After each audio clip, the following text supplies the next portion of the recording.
What's going on, everybody? Nerd of the 90s here, and I'm back, and here we are, a video game review that I haven't done in quite some time, and here we're going to be reviewing Assassin's Creed Odyssey, developed by Ubisoft Quebec, Ubisoft Singapore, and also published by Ubisoft Montreal, though. I'm a huge Assassin's Creed fan. As you can see, I got Unity, even though it was a bit of a disappointment, but a fun game, though. Syndicate, which made it a lot better, but didn't sell much. Origins, which pretty much brought back the Assassin's Creed franchise back to the map. And then also, I thought Ubisoft learned their lessons from taking a year off. They were going to do that too, but nope, they decided to work on this game. I was a little concerned, and my god, was I wrong.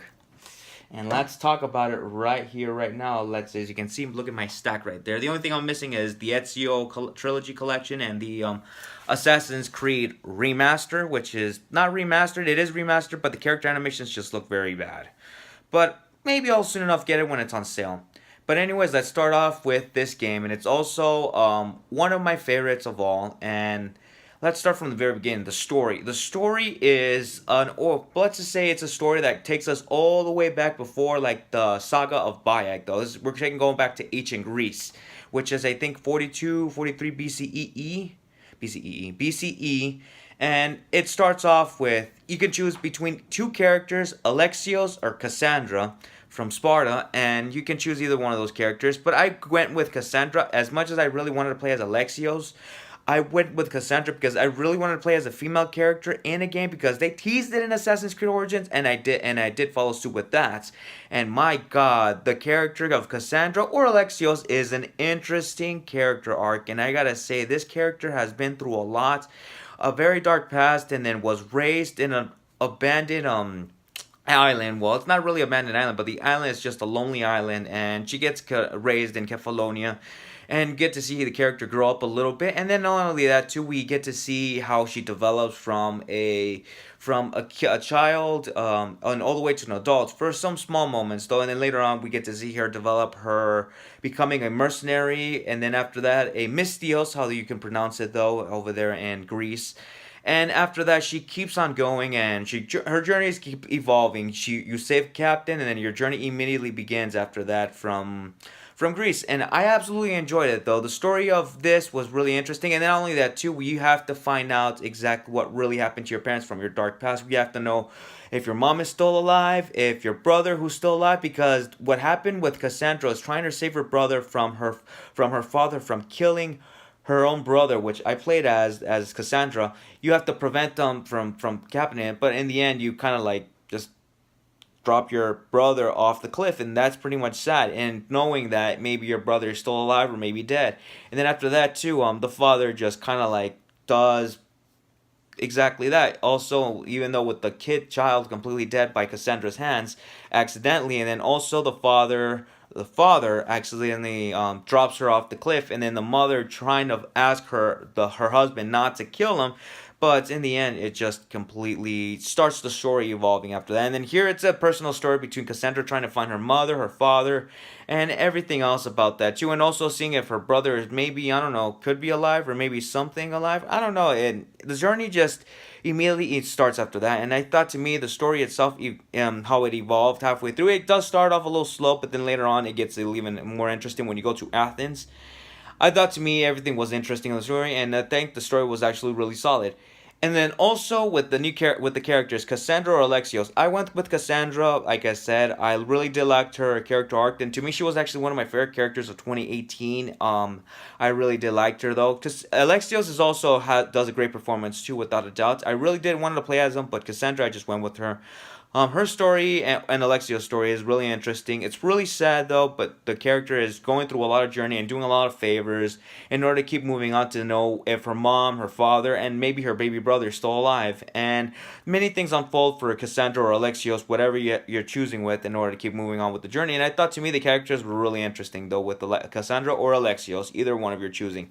The combat does follow suit with Assassin's Creed Origins. I really did like it here, but here it's a lot more faster though. And then here you don't actually have a shield. You actually have a new parry attack, and to me the combat is really satisfying though. And then also going through the missions where you go into Battle of Sparta, Battle of Athens, it's really interesting. I really did enjoy it a lot, and the combat is really satisfying though. Just don't get too surrounded by a bunch of bad guys though, because Yeah, it's gonna be a doozy though, because that was a problem in Assassin's Creed Origins though. If you get surrounded by a bunch of enemies, you're screwed.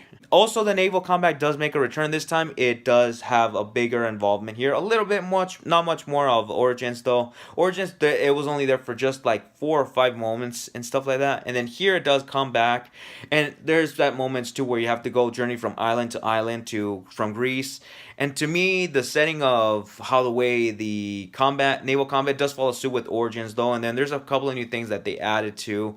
And also adding in crew members, 4 new crew members, make your ship stronger, have a bigger hull, have a bigger like your ram attack, and everything was really satisfying though. And then yeah, the naval combat is amazing though. It doesn't have like a huge part like in Assassin's Creed Black Flag though, but to me it's satisfying as the way it is. The RPG aspects and the characters in this game, I thought to me going through RPG, because since it was being teased on Assassin's Creed Origins, I had a feeling that it was really good though, but it's not really strong enough to. It's not really Fallout-ish like Bethesda is. It does have moments too where it like oh snap, I just killed off that character. What am I gonna do? You are given choices too. It does actually pay off a little bit too, and then it does have a bigger part in it though. But there's some parts where like I don't want to know like the gold part, because I know what's gonna actually happen though, because I have to decipher this in order to get the Assassin's Creed fans to like get used to the RPG aspects, and I understand that too. That's why I'm thinking maybe in the next Assassin's Creed game, which is rumored to be going to the Vikings, might have that bigger part too. So I'm looking forward to that too. And then also the characters, I liked all of them though. The doctor that you meet, the naval combat captain that you meet. Who else? Rautos, who does have a small part in the game. I really do like this character art. And then the many characters that you meet, especially Demos, which actually is much more twisted than we think. You finally find out what happens to your brother or sister, whoever you're choosing. And it's kind of twisted though, and it's pretty sad too. And it's the characters and everybody else were really interesting. There was a few of them that were freaking annoying though.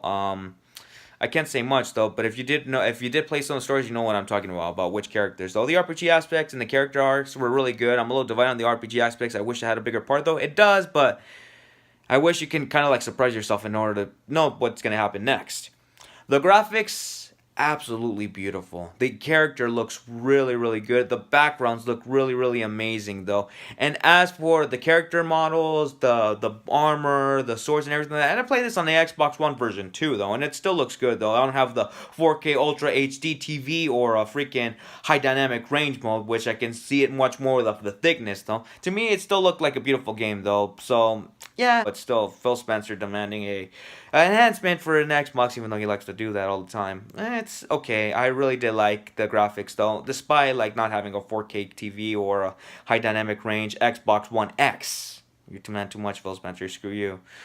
The setting itself of Greece, I thought to me it looks beautiful. The game looks absolutely fantastic, and to me, I think this is Ubisoft's best open world setting ever.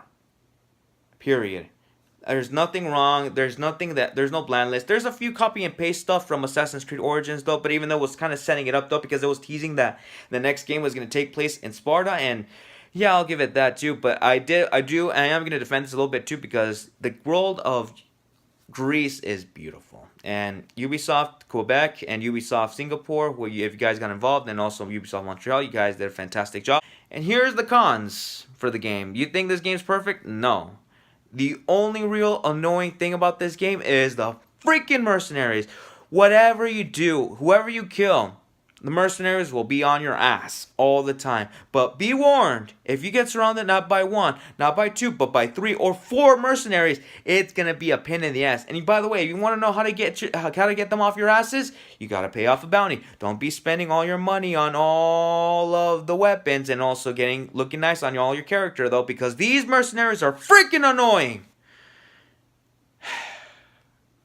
And yeah, I just hope Ubisoft, Montreal, and Quebec, or whatever you guys are in charge, please don't bring back the mercenaries. It's so freaking annoying. If they are coming back, just let us know that the mercenary is coming from a distance, is coming from meters away, and it's on its way. It does let you know though, but it immediately interrupts like the story mode, and it pisses me off too, because in order to advance, you have to take down the mercenary without a doubt. You can't pay while you're actually in combat though, which sucks though, but it is what it is.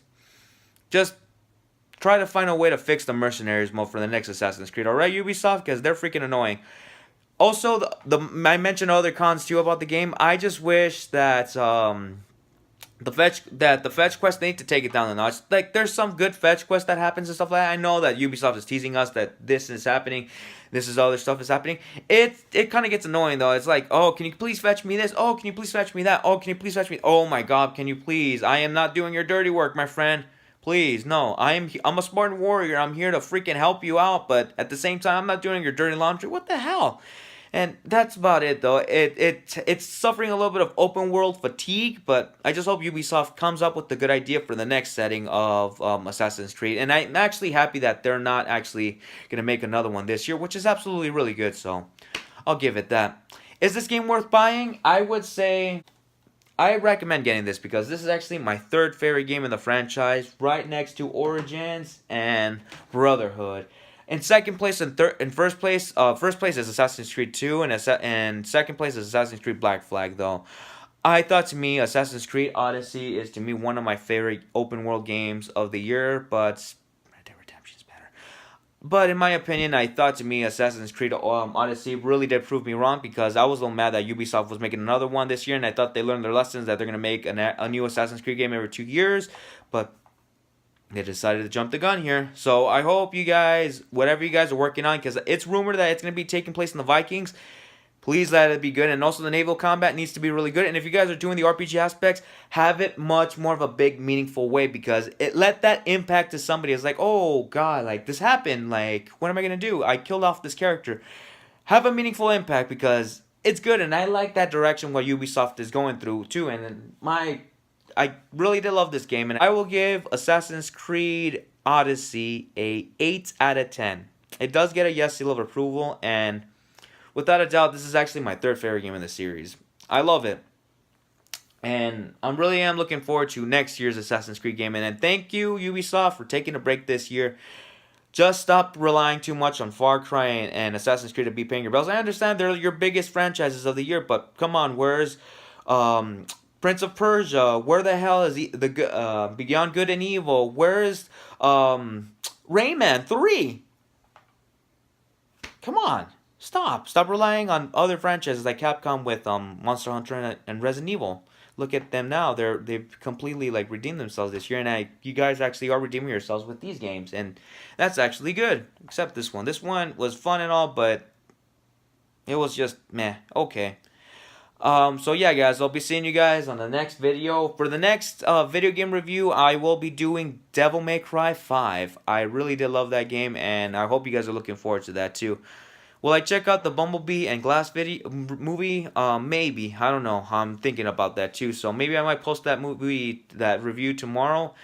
And for the other Glory videos, I don't know. I'm taking a break because, as you can see, my voice is a little hectic right now. I'm a little sick though. So I'll see you guys next time. You guys have a good one, and don't forget to hit the like button and subscribe for more content. See you guys in the next one.